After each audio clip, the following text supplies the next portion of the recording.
56537. You can listen live online on www.wfm917.com. Radio Doctor, Nigeria's first free consultation radio health program on WFM 91.7.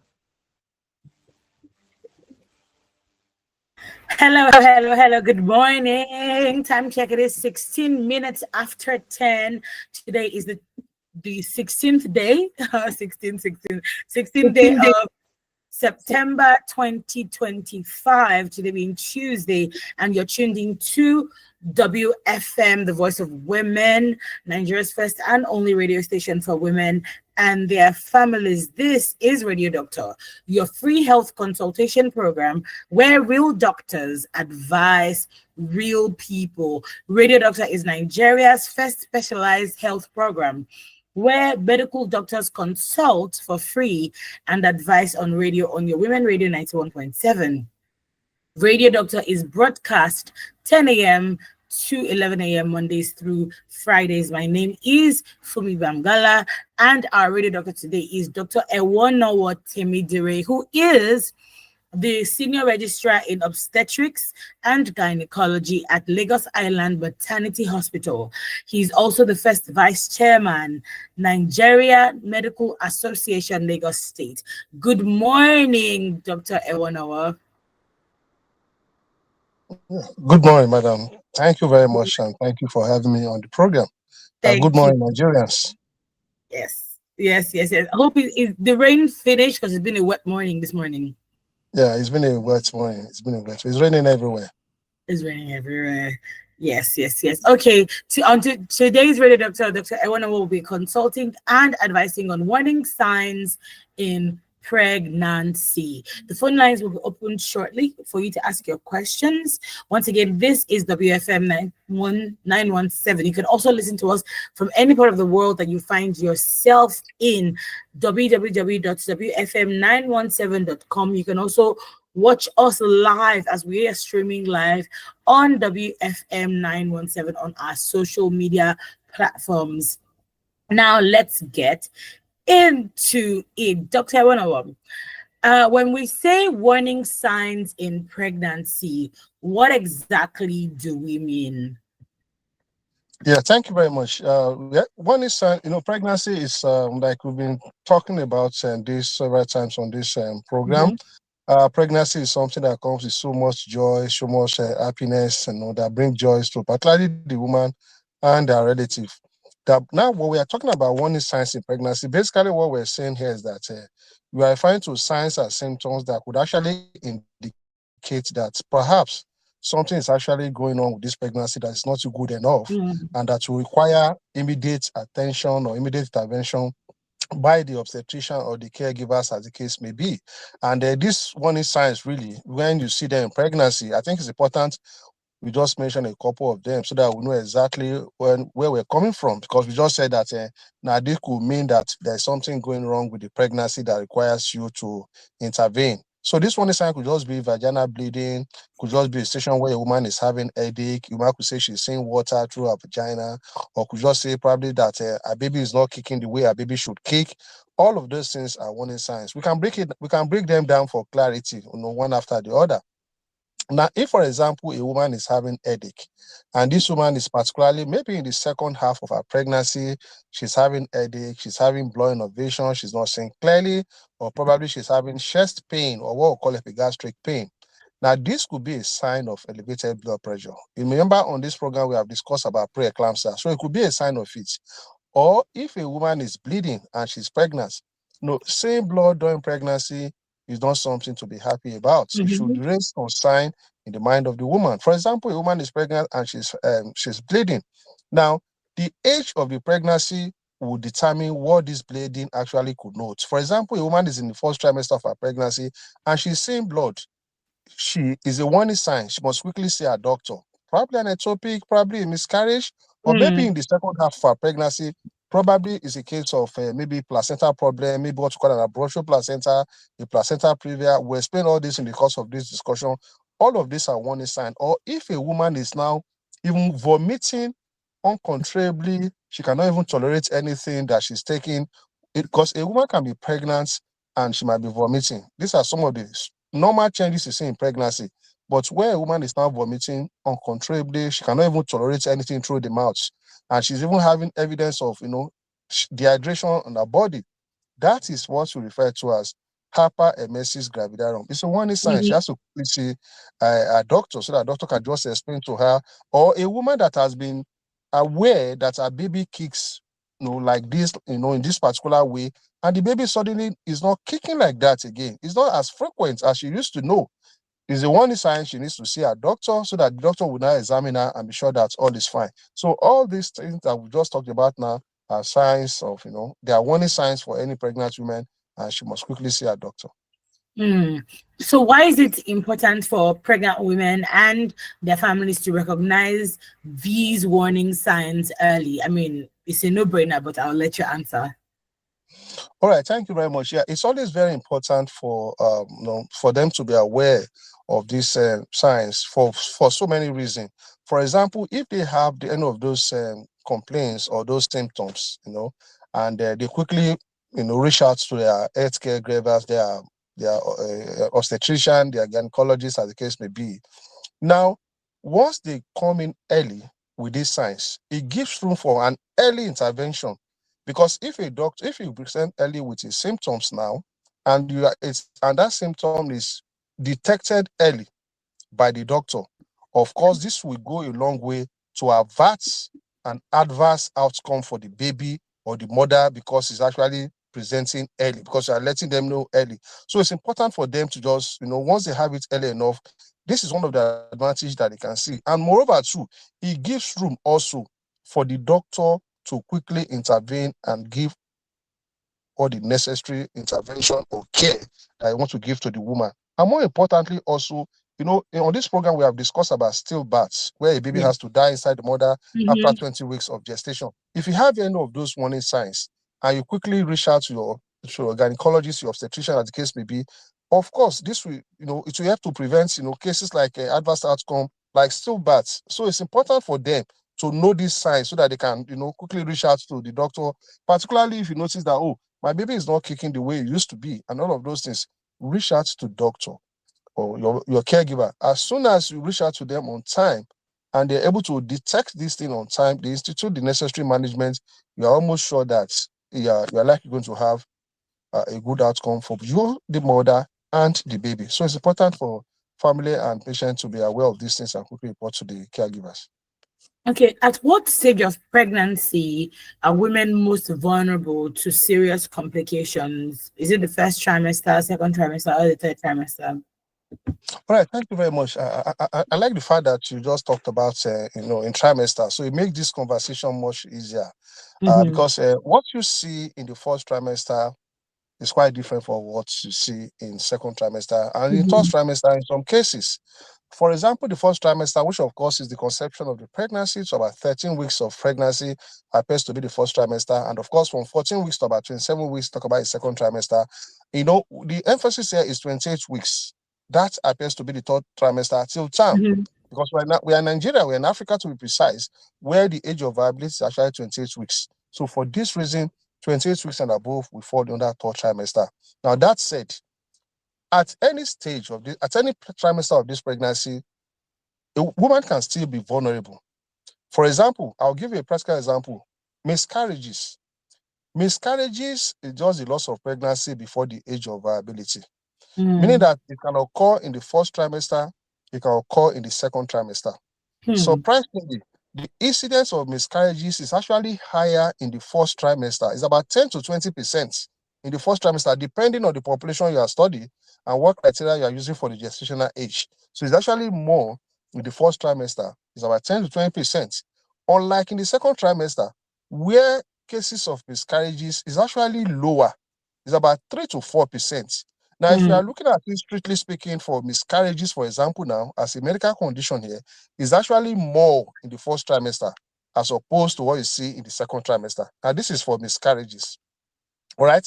But there are other conditions that can actually occur also. For example, a woman with a woman that has fibroid in pregnancy, for example, she could have what you call red degeneration of fibroid. because as the baby is growing, you have the fibroid there, and over time, the blood supply, that is given to the baby, goes beyond that is given to the fibroid. And eventually, have a situation where, the fibroid have to undergo some changes that will cause ischemia and all of that. You must start having pain. Now, this is actually commoner in the second trimester, okay? When you have that generation of fibroid is commoner in the second trimester. Now, the other thing you have to look at here is that what about women that will develop preeclampsia? Again, you will recall that we discussed about this on this program. Preeclampsia actually starts from after 20 weeks, really. And this is about in the second trimester. So women in the second trimester, they're actually vulnerable, more vulnerable in terms of developing preeclampsia, which of course today is the second leading cause of maternal mortality all over the world after obstetric hemorrhages. So, because preeclampsia actually goes together with other hypertensive disorder in pregnancy, preeclampsia, eclampsia, gestational hypertension, and all of that. So, preeclampsia is actually commoner in the second trimester. Now, the other medical condition that I can see here again, that's actually common again in the second trimester, really, is actually gestational diabetes mellitus. Because generally about 5 to 10% of pregnancy is actually complicated with diabetes in pregnancy. 90% of this pregnancy is as a result of gestational diabetes mellitus, meaning that this woman is having this diabetes as a result of her pregnancy. All right. And this is actually common in the second trimester. Now, there are some hormones of pregnancy. We call them diabetogenic hormones. And these diabetogenic hormones, usually it is after the placenta is well established. That is where you see a lot of them in the maternal circulation. And once they are there, they tend to give resistance to insulin. So there's insulin resistance to the extent that you now have high level of glucose in the blood. That's hyperglycemia. And that's why you see that for most of these women, and even by the recommendation, we do oral glucose tolerance test for them between 24 to 28 weeks, which incidentally also is in the second trimester. All right. So it depends on the medical condition, and that will now depends on which of these condition you see in each of the trimester. So other things you can see in the second, for example, in the third trimester, the woman can have what we call preterm labor. Preterm labor in the sense that a woman might go into labor before 37 weeks or before 10. She might go into labor. This is actually common in the third trimester. So the other thing I start seeing again, probably from the second trimester, you might be having bleeding, might be bleeding through the vagina. You might see she's having a threatening miscarriage because it's still less than the age of viability. All right. But again, when she now gets to like 28 weeks and above, where the placenta is now, fully situated where it should be in the lower uterine segment, she might be bleeding from there, and you might say probably this man have bleeding because of placenta previa. So placenta previa bleeding or bleeding due to placenta cause is actually commoner in the third trimester. All right, in the third trimester where you can have placenta previa, and of course in the second trimester where you can even have bleeding due to placenta cause as a result of elevated blood pressure. Because once the blood pressure is high, the woman can actually have what you call abruptio placenta, which can actually call in the second trimester. Because once there's elevated blood pressure, because most women that tends to have elevated abruptio placenta, of course, we normally say that the cause is actually idiopathic, it's not known. But where the causes are known, in about 50% of cases, is actually due to hypertension in pregnancy. So a woman can be bleeding in the second trimester because of elevated blood pressure that's occurring in the second trimester, and by extension also occurring in the third trimester.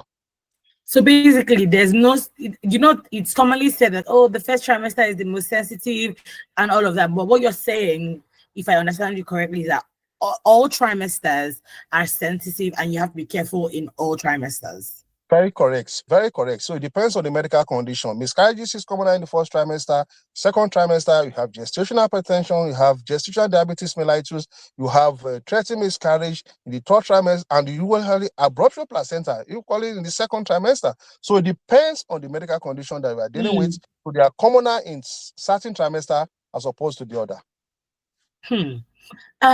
You talked about the woman seeing blood. Can you explain why abdominal pain or cramping is considered a danger sign? All right, thank you very much. Abdominal pain is actually considered a dangerous sign. Dangerous sign in the sense that if, for example, again, this will take us back to what we said earlier. It will take us back to what was said earlier. If, for example, a woman is in the first trimester, and this woman that's in the first trimester, usually less than 10 weeks or even less than 13 weeks, as the case may be, that is the first trimester. A woman that is having abdominal pain, and that woman has positive pregnancy test. She has done a pregnancy test and is positive. And the woman suddenly comes and says that I'm having abdominal pain. Every obstetrician and gynecologist, we want to be sure that this woman is not having ectopic pregnancy. Because almost about 100% of women, particularly the first trimester, once they have abdominal pain, because almost close to 100% of them, once they have, maybe ruptured abdominal pain or ruptured ectopic pregnancy or ectopic pregnancy that is now symptomatic, they will have abdominal pain. So for a woman in the first trimester, for example, and is pregnant, she has not even done a scan to locate her pregnancy, to know where her pregnancy is, and she's having abdominal pain, it is worrisome. That woman has to be seen, she has to be investigated, and you must be sure that what she's having is not ectopic pregnancy. Ectopic pregnancy is simply the implantation of fertilized ovum outside the womb. All right, that's the ectopic pregnancy. So in the first trimester, you will see that one there. Now, when you now go to the second trimester, remember we said something earlier that the medical condition you see again will depend on the age, on the trimester. If, for example, a woman has elevated blood pressure, and in that elevated blood pressure that this man already has, it's now got into a condition where we call it preeclampsia with severe fissures, where as a result of the elevated blood pressure, the placenta that was normally situated has now been prematurely separated from the wall of the womb. That is what we refer to as abruptio placentae. Now, because of this abruptio placenta occurring as a result of elevated blood pressure, it will give the woman abdominal pain because it's going to cause irritation within the womb. So the woman will have abdominal pain. So a woman that has elevated blood pressure and is not having abdominal pain is a warning sign. She must quickly see her doctor and report same and let them know what exactly is happening. Still in that second trimester, there's something we call urinary tract infection. Urinary tract infection is actually common in pregnancy. In fact, it's said to be about the second most common medical condition in pregnancy after anemia in pregnancy. And in fact, it's the most common bacterial infection in pregnancy. When a woman is having lower abdominal pain, that is where you have the bladder. That could be a sign that she's having what we call acute cystitis, which of course is a form of urinary tract infection in pregnancy. So that woman must, be worried and quickly see a doctor. So abdominal sign can actually be something that is very concerning. Yeah. I think even generally, once you start having abdominal pain, it's cause for concern whether you're pregnant or you're not. Same applies with you mentioned when the baby, you know how your baby moves, and then you realize that the movement has drastically reduced. It's advisable that the woman goes to the hospital immediately, right? Yeah. Yes. I think that's a good. No, I said same with knowing how you're big. We just talked about abdominal cramping or abdominal pain. Same applies for when you're far gone in your pregnancy, maybe in second or third trimester, and you typically know how your baby moves. You had touched on it earlier. The moment you realize that you're not seeing or you're not noticing movement that frequently anymore, that is when you should seek help immediately, right, for the woman.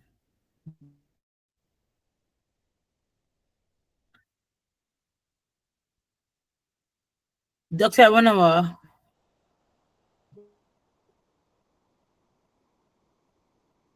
Hi, Doctor. No, I wanna.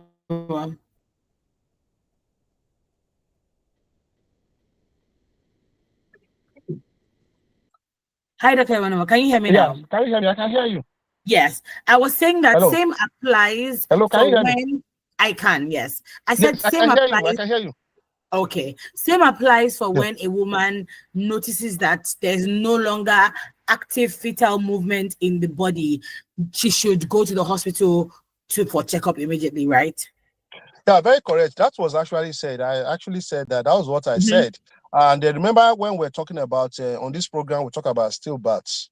And in that stillbirth, one of the things that we talked about is that it's important for a woman to register, at least before 18 weeks. In fact, the Mhm. recommendation is that between 10 to 12 weeks, every pregnant woman should actually come register for antenatal.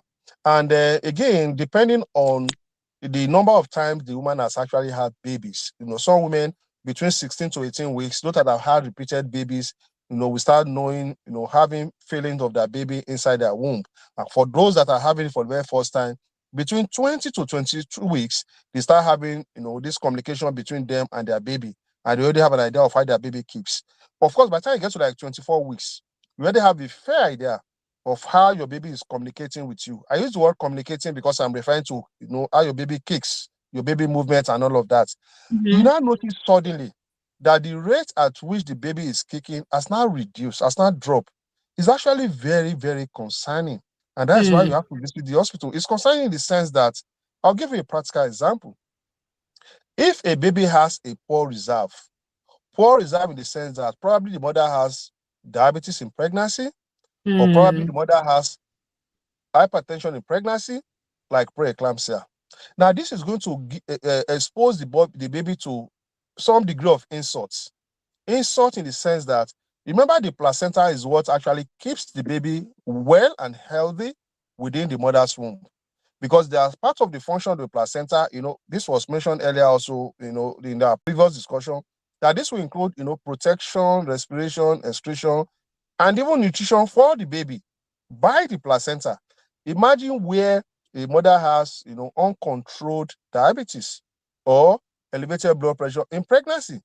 It's going to affect the blood supply to the placenta, and by extension, it's going to affect the baby.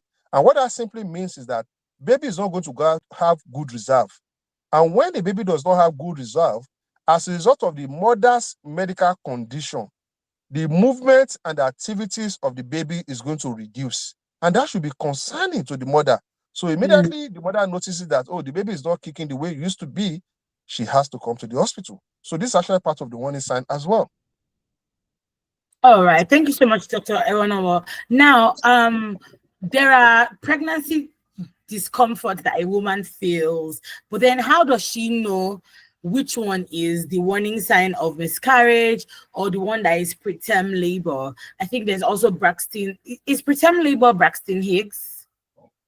No. They are different. I will explain that. They are Okay, different. so how does a woman know the signs between, oh, it looks like there's threatened miscarriage, maybe preterm labor, Braxton Hicks, or actual labor? Yes, since they can be similar.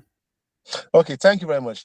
Yeah, the truth is that the first thing for us to establish here is that once a woman is pregnant, the woman is likely going to have some changes occur in her body. Mm. Now, these are normal changes. This is what we refer to as physiological changes of pregnancy. Mhm. It could be that a woman starts throwing up. A woman that was not throwing up before now, suddenly she started throwing up. All right? You can be also that, oh, the legs were just swollen, as in the swelling were restricted to her legs. All right? Now, this was a woman that was, before her pregnancy, the legs were not swollen. But suddenly she's pregnant now and the legs were swollen. All right? Now, all these things, the two I just talked about, would just mean normal changes of pregnancy or physiological changes of pregnancy. But on the other hand, a woman now suddenly noticed that, oh, I'm bleeding. And she now noticed that, oh, this bleeding is even bright red. And there are even thick blood in it. It is something to be worried about. Or a woman who before now is very healthy, there's nothing wrong with her, suddenly now notice that, oh, I've been having this recurring headache ever since I've gotten to the second half of my pregnancy. And this pregnancy is even located at the frontal part of my head. Or at a point is even making it look as if I'm not even seeing clearly.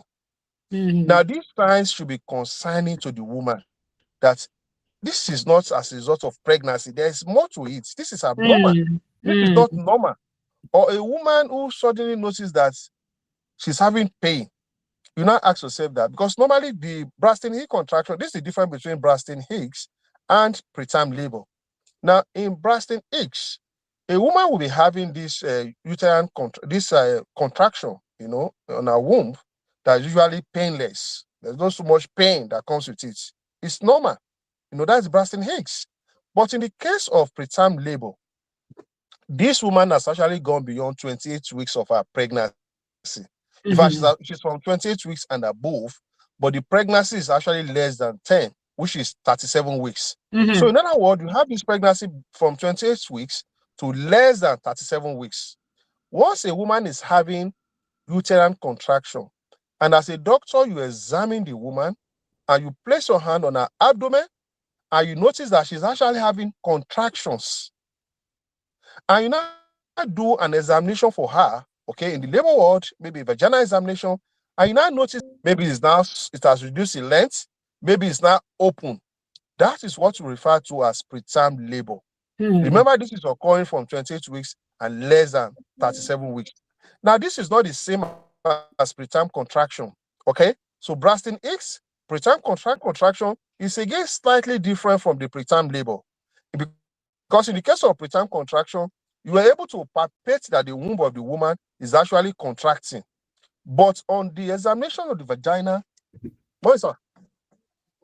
On the examination of or the vaginal examination of the woman, there are no changes.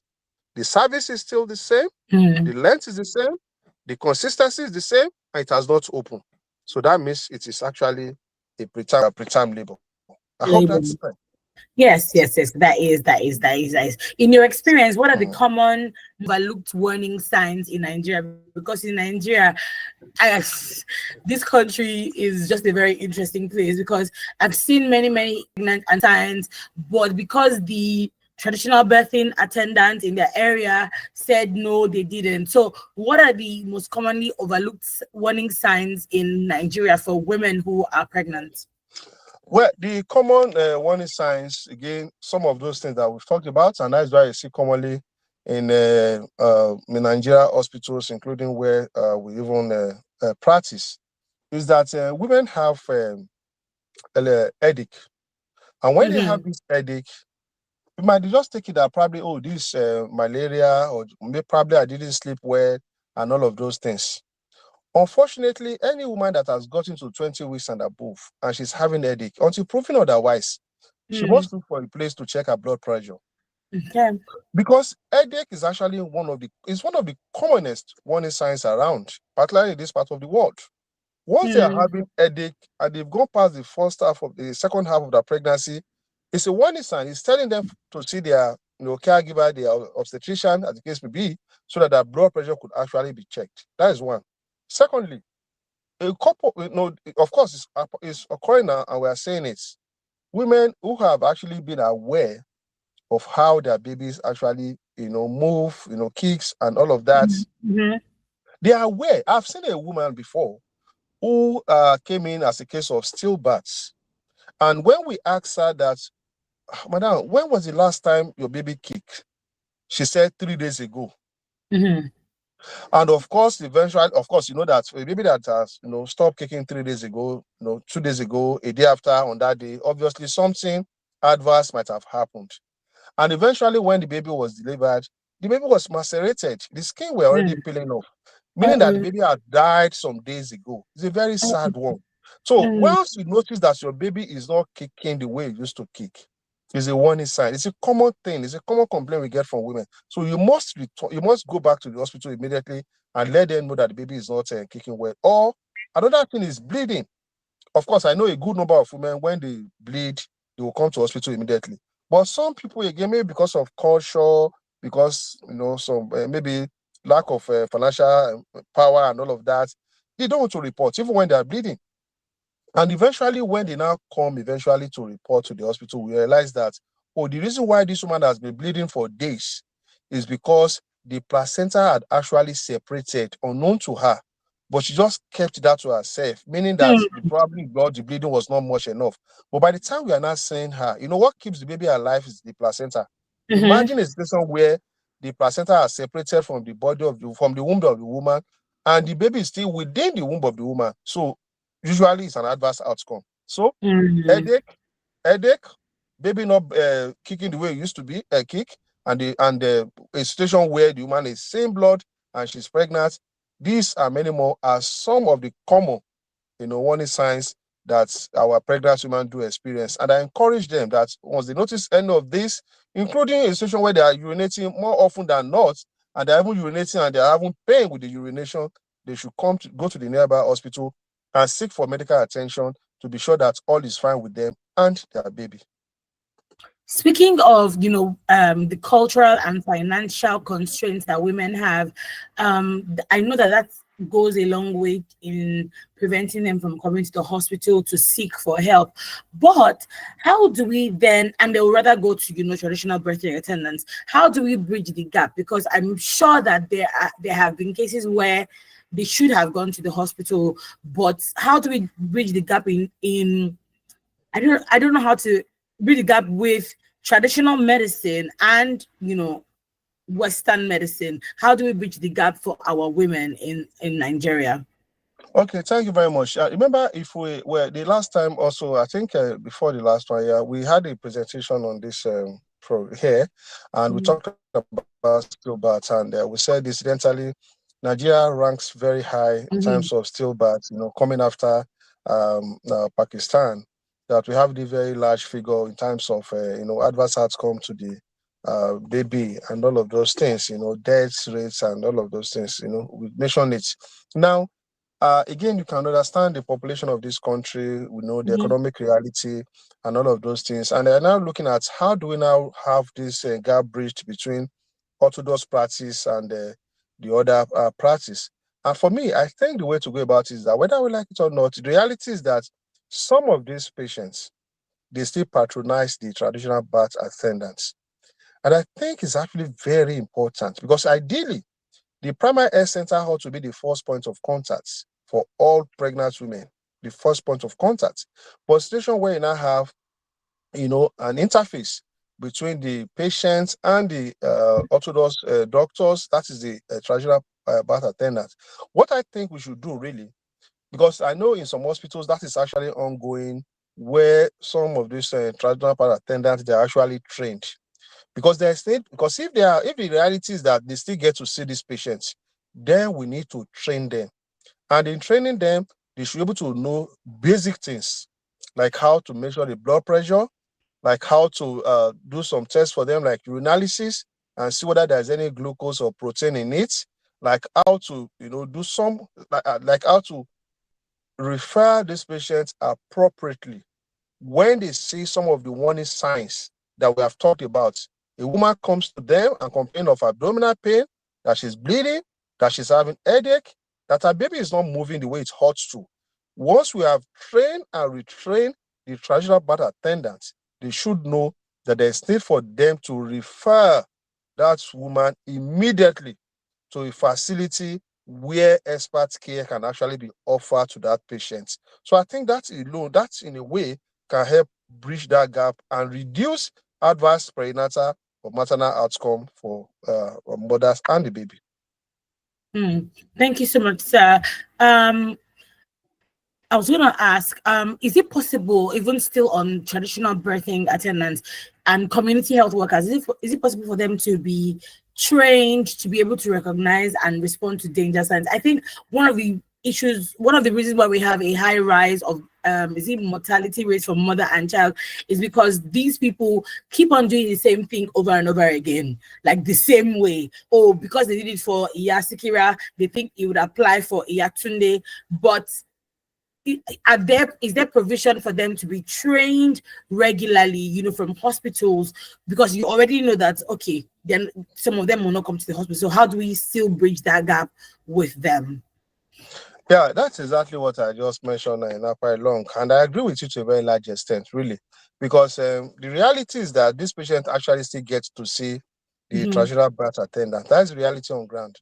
And if our goal as governments and as experts and healthcare givers is to actually reduce adverse outcome to both mothers and the baby. Then there's need for us to visit the traditional birth attendants, educate them and orientate them, and then train and retrain them.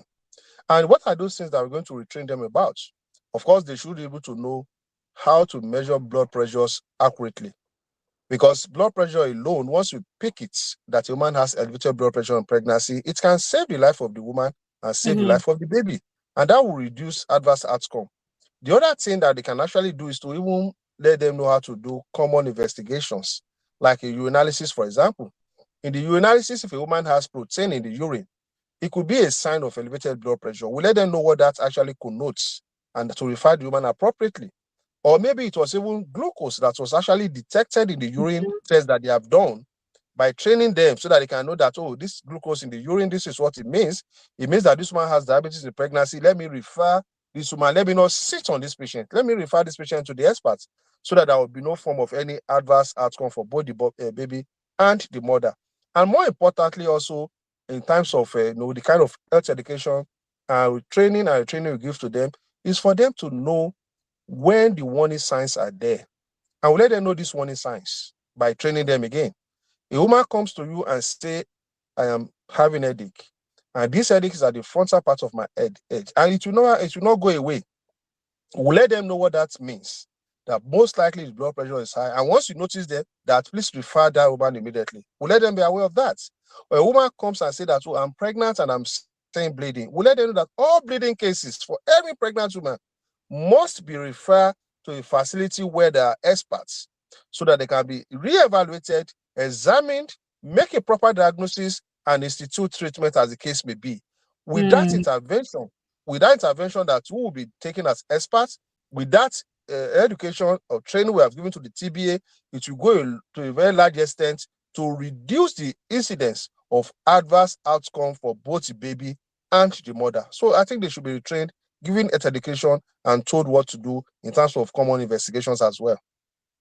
Thank you so much, Dr. Awanowo, for today's free consultation and advice on warning signs in pregnancy. Like I said earlier, Dr. Awanowo Timidere is a senior registrar in obstetrics and gynecology at Lagos Island Maternity Hospital. He is also the first vice chairman, Nigeria Medical Association, Lagos State. Thank you so much for coming on the show this morning, Dr. Awanowo. Thank you so much. Thank you. It's my pleasure to be here. Yes, Radio Doctor is Women Radio.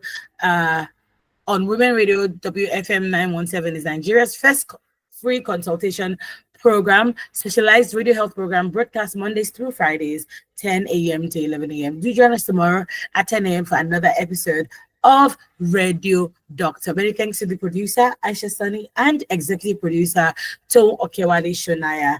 My name is Fumi Bangala, and as always, like we say, do have a healthy day. Bye for now.